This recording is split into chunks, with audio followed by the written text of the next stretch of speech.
Bueno, ya estamos de vuelta con lo prometido, ¿eh? Estamos con el concejal Mario Alvarado Osorio, concejal de la comuna de Cabildo, en esta conversación que hacemos los martes, pero ahí le pedimos un favor ahí, cambiarlo para el día miércoles, teníamos cosas que hacer, pero bueno, la salud dicen que por ahí es lo primero. Estuvimos con Jorge Correa Sutila hace un ratito atrás, importante conversación con él, ha sido muy requerido en los canales de televisión, producto de que él es un abogado que experto en Constitución, por lo tanto estuvo 3 años en el TC también, así que fue una interesante conversación que la vamos a subir luego, y también como siempre subimos esta conversación que vamos a tener con Mario Alvarado. ¿Cómo estás, Mario Alvarado? Bienvenido a H Radio. Hola, Hernán, un gusto saludarte y también a través tuyo la radio saludar a los que están conectados a la HE 88.3. Así es. Y quisiera tomar una licencia en este espacio, Hernán. Por favor, lo que quiera. Voy a enviar un saludo cariñoso a un colega y amigo, a Ignacio Miranda. Él está en este momento internado en el hospital de Quillota con alguna dolencia, uno malefísico que esperemos se recupere pronto, así que de esta parte un abrazo y que fuerza y eso, y un saludo también a la familia, también acompañaron en estos momentos, ¿no? Obviamente nos adherimos a ese llamado, un gran amigo también de la radio, así que concejal de la comuna de Cabildo, esperemos que pronto salga de ese dedicado tema de salud. Lo mismo que te estaba diciendo, contestando ahí fuera de micrófono, mañana voy a Santiago a escáner, un montón de cosas que es preocupante. Uno la edad avanza, pues, Hernán. Ya estamos con esa. Igual te quiero, Mario. Oye, 60 años, compadre. Este año, 60 años. Este año. Bueno, entramos a la tercera edad. Vamos a empezar a salir con los abuelitos ahí en los buses. Oye, Mario, ha pasado muchísimas cosas. Bueno, es inevitable hablar del tema. Luego también vamos a tocar algunos temas de nuestra comuna, pero inevitable hablar de lo que sucedió en esta derrota política, como lo hablábamos y lo hemos estado viendo, una derrota política de una magnitud tremenda que pocas veces vista para un gobierno, donde se hace una ley en el Parlamento y se supone que las personas que son aliados al gobierno votan en contra de la idea del gobierno de turno, o sea, en este caso del Ejecutivo, y luego va al TC con esto y el TC le dice que no, le rechaza la solicitud de revisar el tema. Y yo no logro entender los asesores del presidente Piñera cómo lo hacen caer en tanta derrota, tanta dificultad que ha tenido políticamente los últimos, diría, desde el estallido social hasta hoy día ha cometido muchísimos errores, Mario.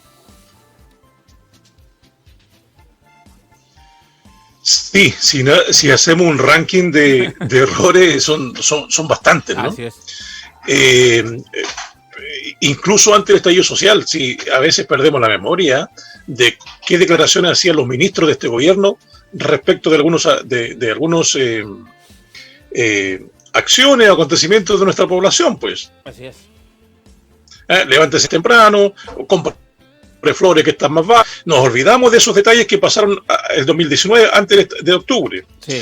Y después, en tiempos de pandemia, el gran retraso que se ha tenido en la ayuda fuerte y permanente hacia los sectores más desfavorecidos, que dejémonos de tonteras, sino la pandemia develó una situación bastante precaria económica de todas las familias, o la mayoría de las familias chilenas. Sí. Estamos hablando, cuando hablamos de renta universal, Hernán, ciertamente no nos referimos a los más ricos como Piñera, ni a los más ricos de este país, que son pocos, sino al 90% más o menos de la población. De eso se trata, ¿no? Sí. Y el gobierno había tenido múltiples iniciativas o ideas, propuestas que le había hecho la oposición y nunca quiso escuchar. Entonces, cuando tú me dices de los asesores, está bien, pero el único que toma la determinación final es el presidente. Me imagino. En un sistema presidencialista como el nuestro, sí, ¿no? Sí. Y lo mismo ocurre con las autoridades comunales, regionales, Sí. etcétera. Sí. O sea, son las decisiones finales que se toman, ¿no? Entonces, ciertamente tiene una responsabilidad de los asesores, pero en cuanto a lo que dicen, no la responsabilidad del accionar. Así es.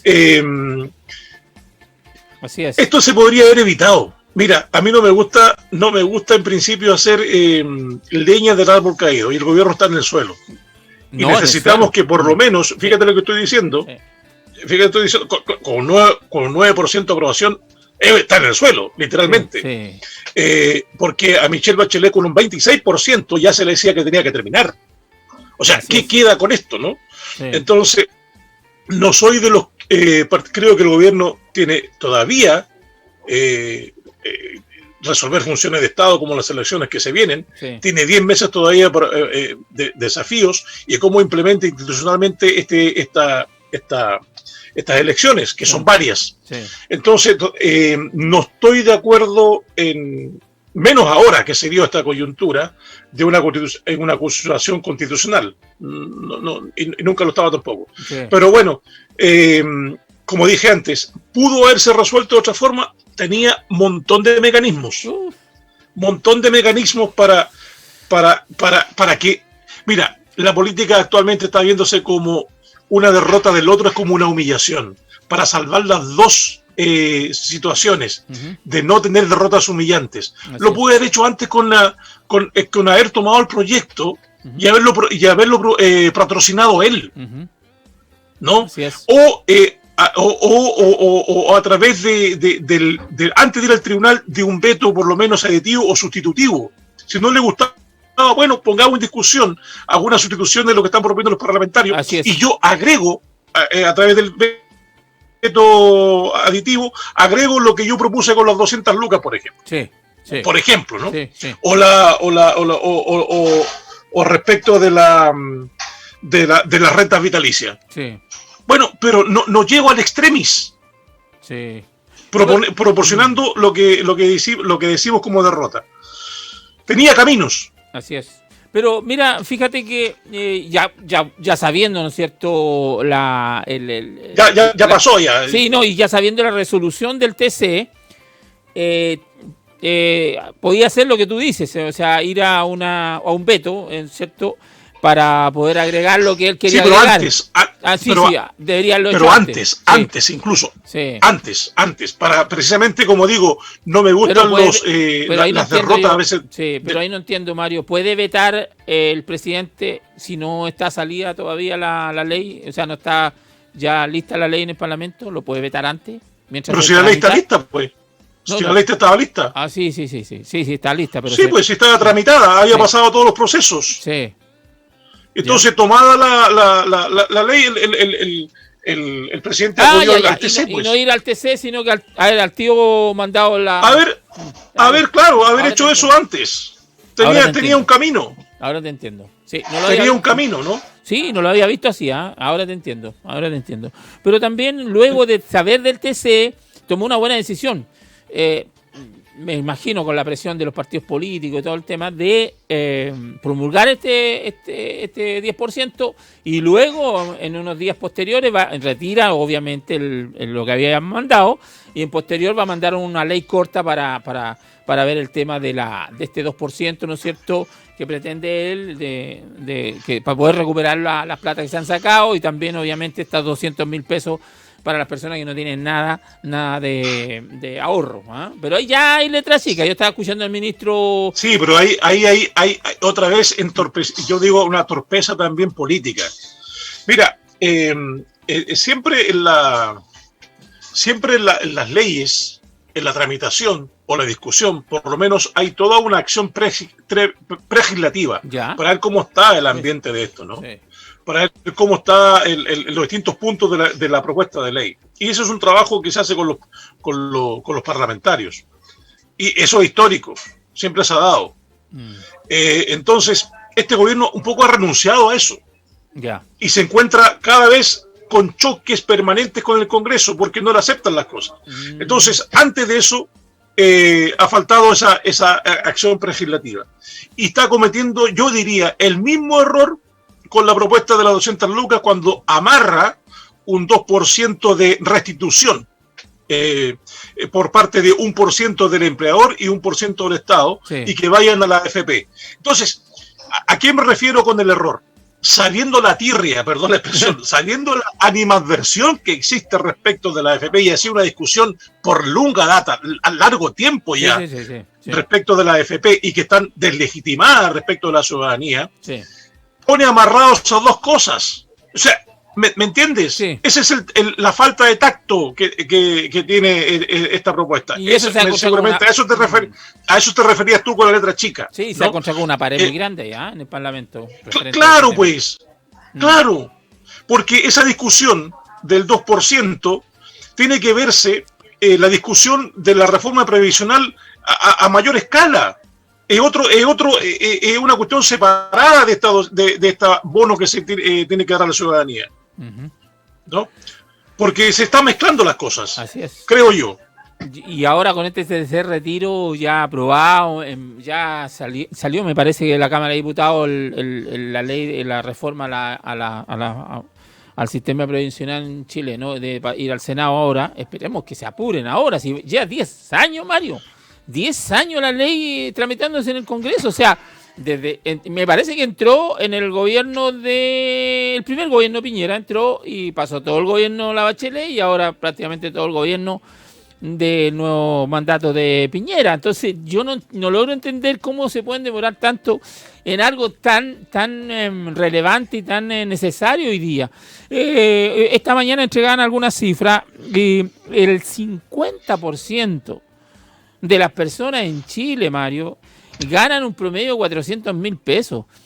Y con 400 lucas, con el sistema actual que hay, con un ahorro de un 10% de ese sueldo, nunca van a poder, con cualquier sistema que haya, nunca van a poder juntar plata la gente para una pensión. Aquí tiene que haber un sistema mixto. Y ciertamente, y además, esa es la discusión. Sí. Y además que tú me estabas hablando del porcentaje de personas que ganan esa cantidad sin los necesarios ingresos del Estado, es decir, distintos sueldos de ingreso. ¿A qué me refiero con ingreso en lo general? Sí. Aquí no tenemos un sistema de salud garantizado totalmente, sino que tenemos que recurrir a nuestro bolsillo para acudir al sistema de salud. Sí. Tú mismo me estabas conversando fuera del micrófono. Sí, sí. De hecho, no tenemos sistema educacional. De hecho, me voy a gastar solamente en un par de exámenes más de 300.000 pesos ahora. O sea, entonces, ya ves, entonces eso no está garantizado. Claro, eso no está garantizado. Entonces, los ingresos son distintos. Entonces, si por lo menos tuviéramos un Estado que garantizara el bienestar sobre al menos estos aspectos, sería un poco más aliviado. Gracias. Pero si le agregamos al sueldo bajo todavía estos derechos no garantizados, pero todavía se nos pone la situación. Entonces, la discusión larga, yo creo que ha sido por un sesgo más bien ideológico. Entre focalización, entre universalización, entre la capitalización individual, un sistema más solidario, un sistema de reparto, un sistema mixto.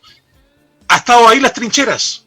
Y la clase política, perdón que diga clase política, los políticos han sido incapaces de desatar el nudo, ¿no? Así es. Yo personalmente creo que debe ser el 6% que debe ir a la solidaridad o al fondo común. ¿Por qué? Yo igual. Porque tú estás agregando y eso solucionaría inmediatamente muchas de las jubilaciones futuras, así o presentes más bien. Presentes. ¿Por qué? Porque a veces se nos olvida que estamos desagregando el 6% del 10% ya dado por el propio empleado a su jubilación. Así es. O sea, tendríamos un 16%, el 10% a individual y el 6% a un fondo común. Estamos hablando. Entonces, no están tirados las mechas, perdón la expresión, de que el 6% vaya totalmente a un fondo solidario. Y ahí pasaríamos a un sistema mixto, que es lo que hoy día podría ser. ¿Sabes qué, Mario? Uno revisa sistemas de pensión en otros países Y obviamente de repente... Sí, permíteme. Y muchas veces comparan nuestro sistema con países desarrollados y no puede ser. Si nosotros tenemos que compararlo con países en vías de desarrollo. ¿Por qué? Porque un país desarrollado obviamente tiene mejor sistema de empleo, ¿no es cierto? Los impuestos son más altos, hay mejor repartición desde los impuestos hacia los ciudadanos, entonces reciben, como tú decías, hay una buena salud, una buena educación, todo el tema, y tal, pero nosotros somos un país en vía de desarrollo que necesitamos, ¿no es cierto? Nosotros necesitamos un sistema mixto. ¿Por qué mixto? Porque los sistemas estatales en el mundo, 100% estatales, si no tienen una tasa de impuesto alta, como por ejemplo en muchos países está sobre el 20%, lo que teníamos acá, que era el 26% antiguamente en el antiguo sistema, pero cuando nos bajaron a un 10%, se nos complicó el tema, porque con un 10%, con los sueldos tan bajos, difícilmente la gente va a juntar. Entonces, cuando le agregamos un 6%, Mario, significa que sí o sí, ahora, si los jóvenes, estamos hablando de los jóvenes, nosotros ya no, primero, los jóvenes van a tener una buena jubilación. Y segundo, es llegar con lucas ahora, ya, con ese fondo solidario, a las pensiones mínimas que están recibiendo muchísimos viejos de ahora, en este momento, Mario. No, y se te olvida el otro pilar, el pilar del Estado, ¿no? El pilar que aporta el Estado también. El pilar solidario. El pilar solidario. Creado en el gobierno de la Bachelet. Que gracias a eso, por lo menos, algunas pensiones han sido un poco más dignas. Así es, ¿no? así es. Porque el sistema de AFP no da lo que prometió en su momento. Sí. Entonces, bueno, en esa estamos, pues. En ese estamos todavía en cuestiones de trincheras, incapaces los representantes políticos de resolver este nudo todavía. Y tú mencionaste 10 años en la misma conversación, pero yo creo que las crisis, ahora es una apreciación personal, yo creo que las crisis deben acelerar los procesos. Las crisis, tomado en el sentido estricto de la palabra, sí. ¿no? La crisis significa reflexión, juicio, ¿no? Sí. Entonces, deben acelerar los procesos, es la coyuntura para hacer esta conversación. Yo he escuchado gente de derecha diciendo que no es el momento. Bueno, ¿cuándo es el momento? Si es eso lo venimos escuchando siempre. ¿Cuándo es el momento? Siempre hay postergar los momentos. Yo creo que es el momento indicado, ¿no? Ayer, insisto, mira, ya vamos a hablar, estuvimos hablando sobre el tema estatal y cómo debería ser una nueva constitución, cuál va a ser el régimen que se va a elegir, un régimen semipresidencialista, o vamos a mantener el que tenemos, en fin. Pero ayer participaba yo, me invitaron desde la Embajada de Israel y fue un foro internacional, me invitaron a participar porque obviamente tú sabes que yo estoy muy metido en el tema hídrico. Y la verdad es que ahí y era sobre las plantas desaladoras, ¿ya? Y ahí me di cuenta, Mario, de que nosotros no hemos querido hacer las cosas porque nuestro Estado es burocrático, es muy lento, lo que hablaba con Correa Sutil. Mario, el presidente de Chile tiene más personas de confianza que el presidente de Estados Unidos. Entonces, ¿qué sucede ahí? Que llega un presidente y mete a todos sus amigos, a sus amigotes al gobierno, y muchas veces, Mario, gente incompetente, gente que no sabe hacer la pega, gente que no está capacitada para asumir un cargo. Entonces, ¿eso qué hace? Primero el gasto, porque le pagamos todos los chilenos, ¿no es cierto?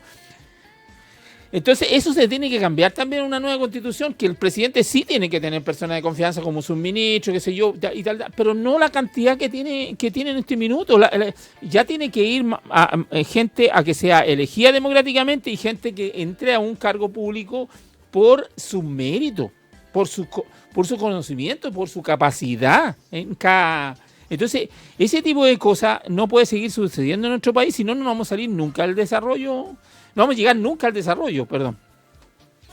Bueno, la Constitución ofrece la oportunidad, ¿no? Yo creo que la crisis también devela el sistema de gobierno que tenemos nosotros, presidencialista, sí, y que no puede estar en este tiempo de pandemia o de crisis bajo una sola responsabilidad. No sé si se me entiende. Sí. Entonces, muchos han derivado de hecho se está haciendo de facto, y lo veníamos conversando anteriormente, Sí. cómo el Congreso ha tomado un papel relevante sobre esto. Así es. Y cómo, y a veces se nos pasan por encima, y cómo la declaración que hace Aróstica justo antes de resolver en el tema, dice sí, que no importa, no sé la frase, pero literalmente, no sé, no importa la fuente donde venga, y se refiere al Parlamento o al presidente, sí, en este caso venía el Parlamento, sí, sino de la necesidad de la ciudadanía. Una cosa así más o menos dijo, ¿no? Y ya claro, dio indicios de cómo se entendía. Entonces, ya después dio indicio a lo que sabemos dónde terminó esto. Pero lo que quiero interpretar es que tiene que cambiar el régimen porque el Parlamento de facto ya tomó un rol, ¿no? Y le ha hecho el presidente, nosotros también tenemos algo que decir sobre previsión social, sobre seguridad social. No solamente usted. Entonces, en la discusión que se viene ahora en la nueva Constitución, yo creo que no todo, porque si no sería la cueca, ya sabemos cómo se puede bailar, pero hay que recordar un poco de historia. La guerra, no quiero ponerlo en estos extremis, la guerra del 91 en Chile, la guerra civil, fue precisamente el choque que tuvo el presidente con el Parlamento, y fue muy fuerte. Claro. ¿No? Claro. Balmaceda con el presidente en ese momento. Sí. Entonces, y ahora viene una oportunidad, por lo menos, para agregar en nuestro sistema, el sistema político y el sistema de gobierno. Sí. Yo creo que va a estar la discusión muy instalada si ir a Chile un parlamentarismo, es decir, donde primero hay elecciones de los que representantes de la Cámara y de ahí se hace se hace gobierno, sí, como lo hacen los países europeos, muchos países europeos. Y no el sistema nuestro. Y se tiene un primer ministro, ¿no? Ese sistema da para un primer ministro. Sí, claro, primer ministro. Pero hay una colisión, una coalición, perdón, sí, de las fuerzas que ganen. Que mayoritarias. Sí, y hay algo que, por eso me encanta conversar contigo, porque aquí quiero que tú que sabes mucho de este tema de historia y todo el tema de interpretar las leyes. No tanto. Mario, mira, las leyes son leyes, pero yo tengo entendido que las leyes no son letra muerta. Las leyes tienen espíritu, ¿no es cierto? Y quienes tienen que dar un dictamen. No entendí. Que las leyes no son letra muerta. ¿Me escuchaste ahí o no? Las leyes no son letra muerta, ¿verdad? Ya. Tienen un espíritu las leyes y esas las interpretan los que tienen que dar algún dictamen. Y fíjate que con lo que dice ayer Aróstica, dice que para tomar una resolución determinada, no solamente se toma el contexto de la ley, sino también lo que está pasando en el país en el momento.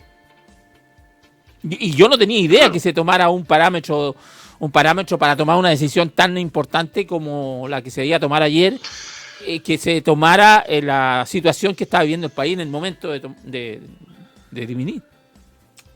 Claro, aquí echa por la borda toda la cuestión de la razón. Es decir, hay muchos filósofos en la historia que dicen que el Estado solamente, o sea, aquellos gobernantes solamente tienen que actuar por la razón, ¿no? Una razón casi pura, analizando las leyes en su mérito.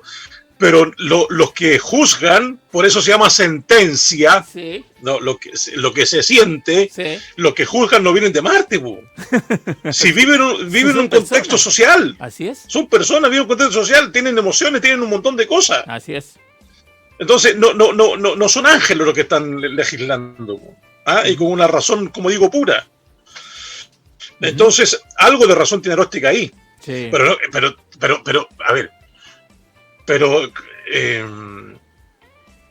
este tribunal tan vilipendiado también, y yo insisto que tiene que cambiarse la forma del TC, en qué sentido que ha sido bastante un cuoteo político después de la Constitución del 80. Pero tiene que seguir existiendo, me imagino, ¿no? Porque no, por supuesto, sí, la institución del TC viene del año 67 más o menos, con Frei Montalva, ¿no? Hay una reforma constitucional donde hubo un órgano donde revisara las leyes. Pero hay que revisar también el modo de formarlo y el modo de cómo actúa en la revisión. Ese también tiene que ser, seguramente se va a dar a la discusión de la Constitución. ¿no? Y que no actúe hasta ahora como una tercera cámara, como se le ha señalado. Pero bueno, pero lo que tú dices es verdad. Entonces, mira, ya dos temas de discusión, sistema político y sistema dentro del sistema político, que es la parte orgánica de la Constitución futura. Sí, sí. También discutir el rol del TC, que yo estoy de acuerdo que debe haber un organismo también superior. Sí, me parece. Hoy estamos con Mario Alvarado, concejal de la comuna de Cabildo, acá en la radio, la 88.3 en toda la provincia de Petorca, www.hradio.cl, por supuesto por todas nuestras plataformas. Recuerde que en la página web www.hradio está también la imagen de HD Televisión. Dale, Mario. Perdón, un punto respecto a lo que me decías de Israel, ¿no? Ellos tienen una larga historia, no como Estado, sí, bastante corta, menos corta, más corta que la nuestra. Sí, obviamente. Sí, pero como nación misma nos llevan por mucho tiempo. Sí. Yo creo que también hay que ver el rol del futuro Estado en la Constitución. Y te voy a poner una sola definición que a lo mejor más adelante la podemos conversar. ¿Ya? El Estado emprendedor, por ejemplo, no existe ese concepto en Chile. Ah, mira. El Estado emprendedor, ¿no? Necesitamos un Estado emprendedor, articulador. No solamente dejando a los privados que tomen toda la iniciativa, sino también el Estado emprender en ciertos campos por iniciativa propia para resolver problemas de las personas. Yo te lo dejo ahí. Eso es una discusión más amplia. Así es. No, y es muy interesante. Me van a mandar la información de esa conversación que tuvimos, muy interesante. Habían personas muy capacitadas y la verdad es que yo agradezco que me hayan incorporado y me hayan invitado. Oye, Mario, volviendo al tema, se viene, bueno, mañana comienza de nuevo quedan 15 días de propaganda electoral, mañana comienzan. Para ya definitivamente, al parecer no deberíamos tener problemas porque han bajado las cifras, han ido bajando poquito a poquito, pero han bajado un poco las cifras de contagio. Esperemos que sigan bajando, obviamente. ¿Qué va a pasar ahí, según tu análisis político, con la coalición de gobierno, con todo lo que ha sucedido? Independientemente que muchos parlamentarios, inclusive los de la UDI, apoyaron, ¿no es cierto?, lo que es el tercer retiro y tal, pero con todo eso, con esa... no entender el asunto y el gobierno igual mandarle el tema al TC, yo creo que va a haber un costo político ahí, ¿o no? Ciertamente. Yo creo también que va a haber un costo político.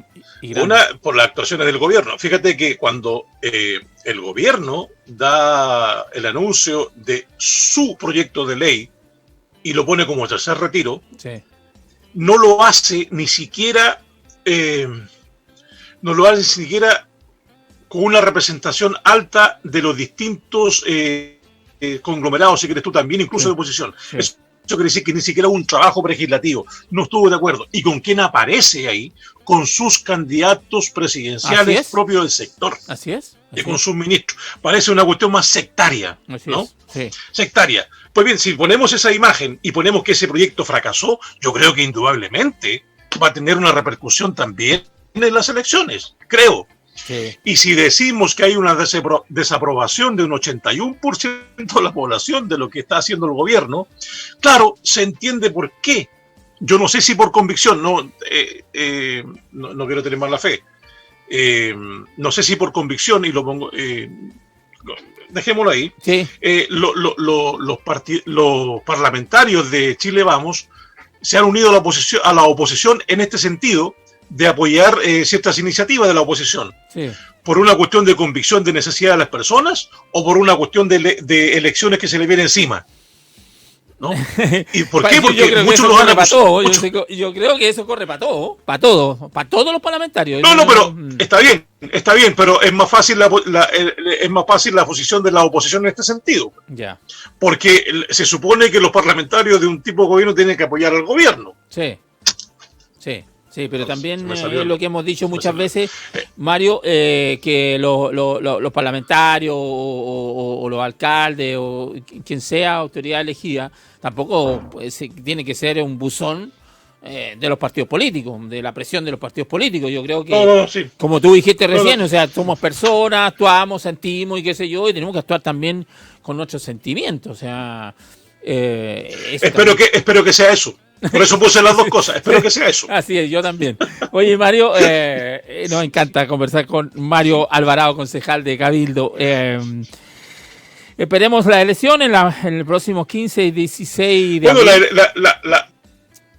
Las elecciones, yo digo, las personas, ahí también el gobierno, el Estado, con las instituciones, debe asegurar por todos los medios que la gente tenga una participación tranquila, segura. Porque uno de los componentes de la democracia es precisamente la participación. Así es. Si no se da participación de las personas, aunque legalmente las elecciones se den y salgan los candidatos salgan algunos electos, corre el riesgo de la legitimidad con que se presentan después las autoridades. Así es. ¿No? Así es. Si en Cabildo van 5.000, por ejemplo, y un alcalde sale con 1.000 votos, no sé. Sí. No. Por eso ¿Qué representación tiene? El último a eso me refiero. Y por esto el último minuto que te quiero, 2 minutitos que te quiero dar es para un llamado que yo también lo quiero hacer también, que es el llamado a la gente que participe. Yo insisto, tú eres demócrata, yo soy demócrata, yo creo en la democracia, yo creo que la única manera de cuidar nuestra democracia, si bien es cierto estamos con mucho dolor por todas las cosas que han hecho los políticos de turno, en fin. Pero la democracia es una democracia que tenemos que cuidarla, y una de las maneras es participar, es ir a elegir. Tenemos la oportunidad de ir con un lápiz y decir, oye, esta persona yo creo que me representa y quiero que esté ahí.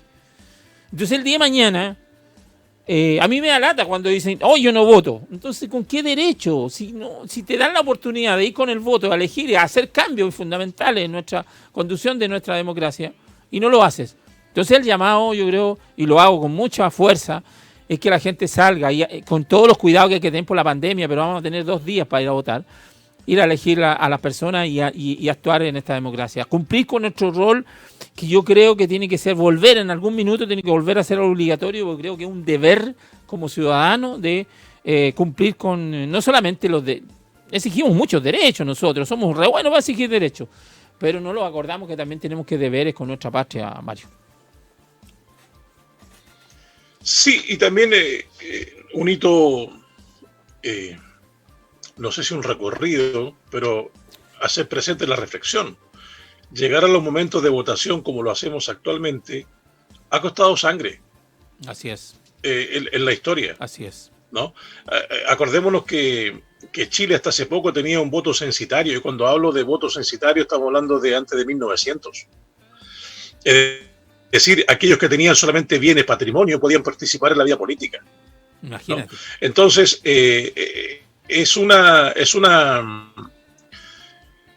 obtención precisamente de políticos que tuvieron iniciativas de hacer inclusivo al pueblo en este sentido, y participar al pueblo, y de partidos políticos que se iniciaron haciendo participar al pueblo. A veces se nos olvida un poco esto. Sobre todo al inicio del 1900, ¿no? Con partidos de trabajadores, de obreros, etcétera, que hicieron mayor participación y dieron cauce a propuestas y demandas de la población. Entonces hemos llegado ahora, no por la gente, sino también por el mal comportamiento, diría yo, de la clase política, de un poco de distanciarse de las personas de quienes los eligen, de quienes los eligen, sí. Y vemos esta desafección, pues. Pero ¿cómo recuperar la confianza? Ahí es un trabajo lento, un trabajo de cercanía, un trabajo de transparencia, y a propósito de esto quisiera ver las 2 oposiciones que hizo la Yarna Proboste, que está tomando importancia su figura. Así es. De la parte del ala más izquierda de la democracia cristiana. Así es. Respecto de lo que se hizo en su momento determinado con una iniciativa económica o reforma económica que se le tachó como la cocina, ¿no? Los tiempos han cambiado, y vemos una presidenta del Senado que fue muy transparente en su actuación, con mucha consulta de de sus bancadas, incluso con el PC y el Frente Amplio, ¿cierto? Para no decir todo el universo de la representación, sí. Y fue avanzando en esto y con una postura bastante firme. Y llevó adelante, no sola, no por una cuestión individual, sino que un asunto transparente y colectiva. Entonces, esas cosas, eso permite restablecer cierta confianza en la población. Que tenemos mucho camino todavía que recorrer, muchísimo camino que recorrer. Y no olvidando nuestras propias identidades. Y la gente lo que quiere es que uno sea transparente y sea como es, ¿no? Así es. Y con las historias que carga también. ¿Sí? ¿Para qué estamos con la cera? Yo cargo mi historia y todos cargamos nuestra historia. Y esa es la historia que está y es un hecho, nadie la puede cambiar. Entonces, ese componente de participación, de confianza, la tenemos que, de alguna forma, restaurar. Perfecto, me parece muy bien. Estuvimos con Mario Alvarado, concejal de la Comuna Cabildo. Despídase de sus auditores, Mario. No, qué bueno que tocaste el tema. Yo estoy confiado, y que la gente de Cabildo es una gente sensata, siempre lo ha sido. Hemos tenido buena participación siempre en votaciones. Sí. Se mantiene un universo más o menos estable. Yo espero que esta vez vayan y participen muchos más, sobre todo los jóvenes. Así es. Creo que van a estar las condiciones. Tú mencionaste 2 días, que es una oportunidad de espaciar, ¿cierto?, el tiempo y las personas. No se les olvide que la democracia es una conquista y no se les olvide que un componente principal es la participación para legitimar precisamente las autoridades que salgan electas. Así que, y lo otro es seguir cuidándonos, pues. Así es. Si el bicho este no ha parado. No. O sea, todavía tenemos casos muy altos de contagio y todavía tenemos muertes a causa del coronavirus. Entonces, seguir cuidándonos, no confiarnos, ¿no? No confiarnos en pretender salir rápido en lo que estamos. Sí. Yo sé que es difícil lo que estoy diciendo, porque y cómo como, y cómo trabajo, cómo llevo mi comida al día. Sí. Bueno, ahí está la resolución inmediata que tienen que hacer, en este caso, el Ejecutivo y el Parlamento. Así es. Gracias, Mario. Nos vamos ahora con la pausa y luego regresamos. Tenemos la hora de los contadores hoy día de 12 a 1. Seguramente me pusieron ahí que vamos a tener tema libre. Seguramente vamos a seguir conversando de este gran tema que está ocurriendo en nuestro país y obviamente mañana continúa el tema y seguramente vamos a tener a Mario en algún momento. Hernán. Sí, dime. Y se nos olvida el gran precio del cobre, ¿eh? Ah, sí. 4.49 dólares que va a permitir a Chile recaudar 4.000 millones de dólares. Es una recuperación tremenda del gasto tremendo que hemos tenido. Así que, no, yo feliz, pues tú sabes, toda la vida de minero siempre... Claro, te gusta Cobreloa, incluso Cobreloa. Sí, el color naranja, por algo. Estamos los potreros, pero no importa. Algún día subiremos de nuevo. Los blancos estuvieron a punto de caer también, así que... No. Después le pagaron a Concepción, pues andan en un tremendo auto ahora los de jugadores de Concepción. Ya te pusiste no me acuerdo de eso, yo me acuerdo del domingo pasado nada más. Ah, mira, que ganaste la Chile, está bien. Ya. No, está bien. Chao, amigos, gracias. Vamos a la pausa. Saludos. Vale, vamos a la pausa y regresamos. No se vayan de la compañía de la radio.